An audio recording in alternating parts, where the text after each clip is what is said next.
ISO 10993 Part 22 standard on nanomaterials. And Dr. Rosie Ellsperu has been, her expertise is in genotoxicity, and she has made some significant contributions to research in genotoxicity of nanomaterials, and that issues that are involved and complications involved with looking at genotoxicity with nanomaterials. She is also the rapporteur of this session, so she'll be taking some notes with some of the key ideas and thoughts that come out of the discussion to report back to the organizers. And I think ultimately part of this session is to kind of zero in on what are some standards gaps and standards needs for medical devices. And that includes both implantable devices, and we don't want to forget in vitro diagnostics as well. Brendan. Thank you, Peter. So I just want to thank everyone for being here today. Also, I want to thank the speakers on the panel for the talks this morning, and also for agreeing to be on this panel. The idea for this was maybe to try to get some understanding of the needs in terms of research and also standards for nanotechnology, maybe for priorities for the future and things like that. I do want to encourage audience participation, so if anyone has any questions, please raise your hand, or anyone has any discussion points related to the question. We have 5 questions. We have about 45 minutes. We'll try to get through as many as we can, but we try to prioritize these questions in terms of thoughts that we would like the panel insight on, what we would stimulate good discussion with the audience. So with that, we'll start off with the first question, and it's a little bit broad. It says, does the panel think, and the audience think, that the current standards representing nanomaterials are sufficient? And if not, what are the gaps and what is needed? And the sub-question of this is, where do you see the lowest hanging fruit in terms of nanomaterial standard development? Are there areas where current standards can be adapted for nanomaterials? So does anyone want to jump in with current standards representing nanomaterials and whether it's sufficient or not? Ben, can I call on you? The mic is a button operated, Ben. Well, as I mentioned, there are very few real standards. Most of them are reports of technical specifications. I guess the program gives a good list of what is available at this moment from TC2 to 9. But when you're talking about, let's say, characterization and quality of nanomaterials themselves, you want to use as a producer of medical device.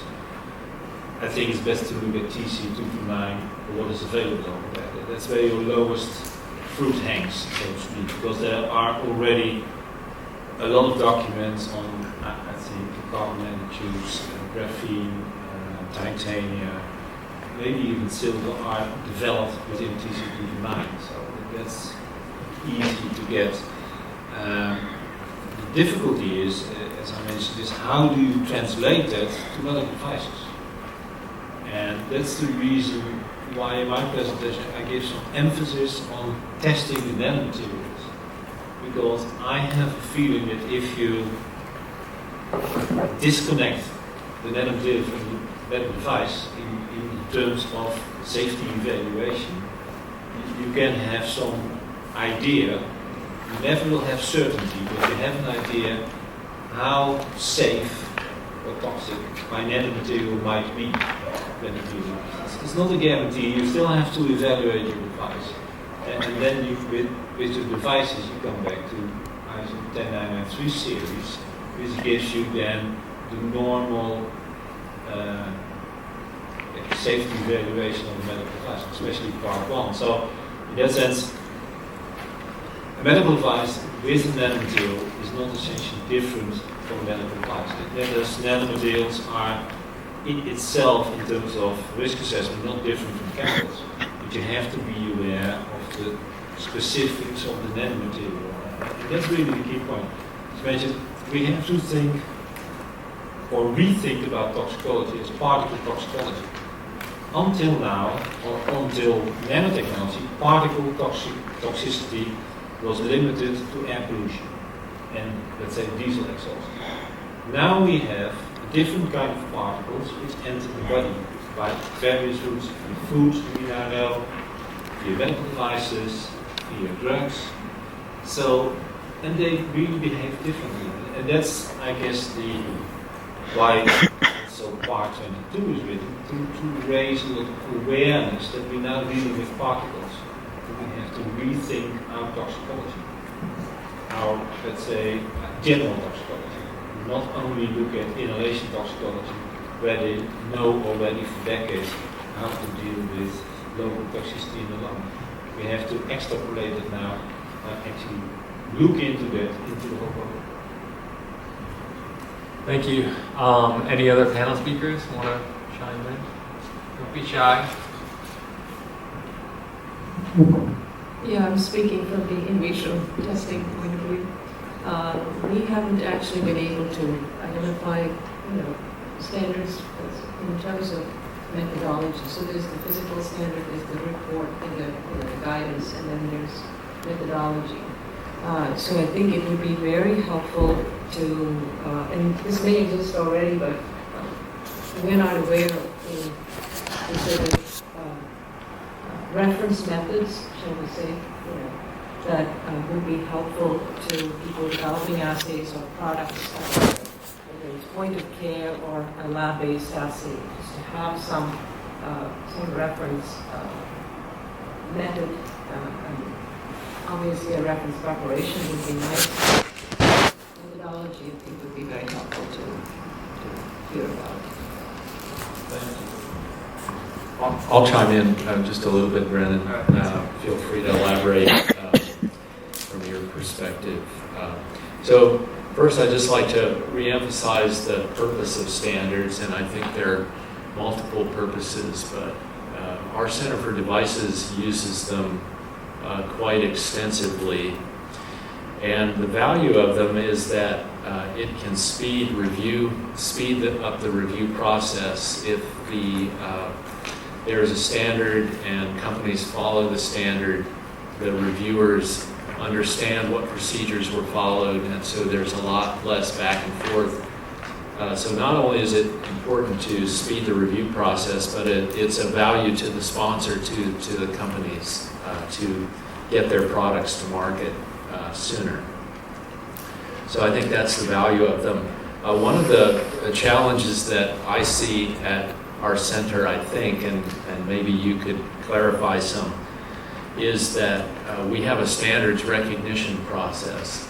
And I'm not quite familiar with what that means for our review staff, but thus far we have only recognized at our center no more than 3 or 4 standards for nanomaterials evaluation. So I think there's a gap there where we could improve our evaluation of nano-enabled products. The reasons for that could be several. Some of them have to do with the definition of nanotechnology, and the NNI over the years and others, agencies worldwide, have used the 1 to 100 nanometers.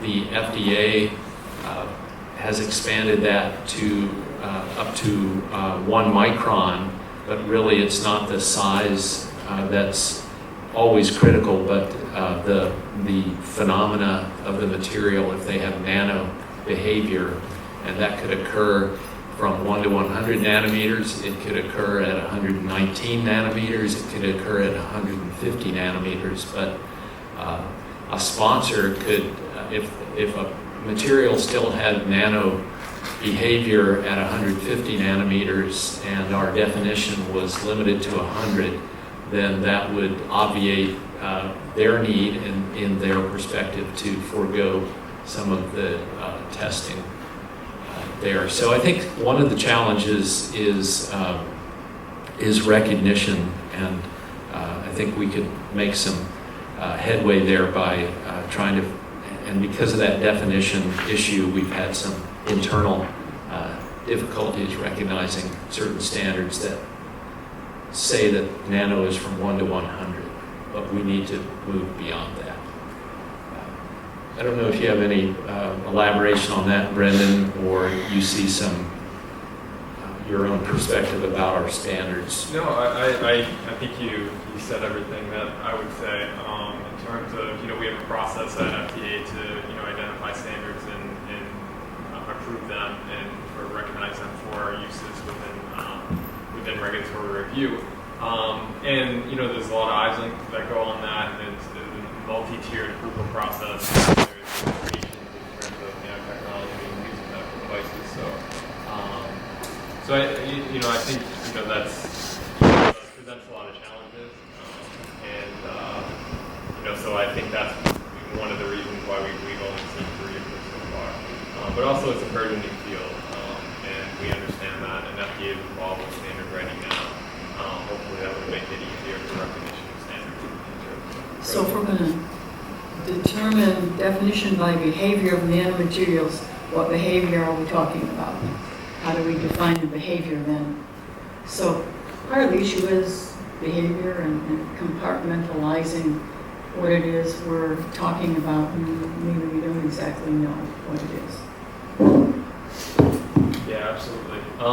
So do I have, yep. I'd like to ask a question of Peter. I noticed that the one slide you mentioned early on in your presentation, talking about the sort of distribution of the types of nanomaterials that were involved, especially with CDRH, and it was, I think, 2011 is what it said.